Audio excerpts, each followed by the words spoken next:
अस्सलाम वालेकुम। जब वक्त बदलता है तो लोग भी बदल जाते हैं। जब आपके हालात अमीरी से गरीबी की तरफ जाते हैं तो फिर लोग आपका साथ छोड़ देते हैं, लोग आपको तनहा छोड़ देते हैं। जब आप गरीबी से अमीरी की तरफ जाते हैं तो फिर आप लोगों को छोड़ देते हैं। ये मुकाफात अमल है और इसका फैसला दुनिया में ही हो जाता है। जिस तरह आप लोगों को उनकी गुर्बत की वजह से मिलना पसंद नहीं करते, इसी तरह लोग भी आपके बदलते हालात की वजह से आपसे मिलना पसंद नहीं करते।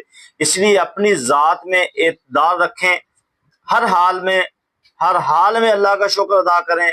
और अगर आप फाइनेंशियली बेहतर हैं, अगर आप अफोर्ड करते हैं तो गरीबों की मदद करते रहें।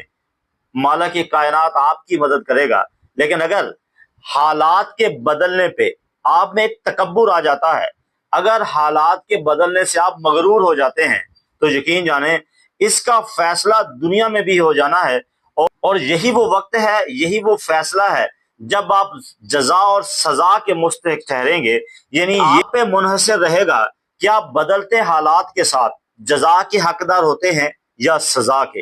अपनी जिंदगी में, अपने कारोबार में, अपने मेल जोल में एतदाल रखें ताकि बदलते हालात के साथ आपको परेशानी का सामना ना करना पड़े। अल्लाह पाक अमल की तौफीक अता फरमाए।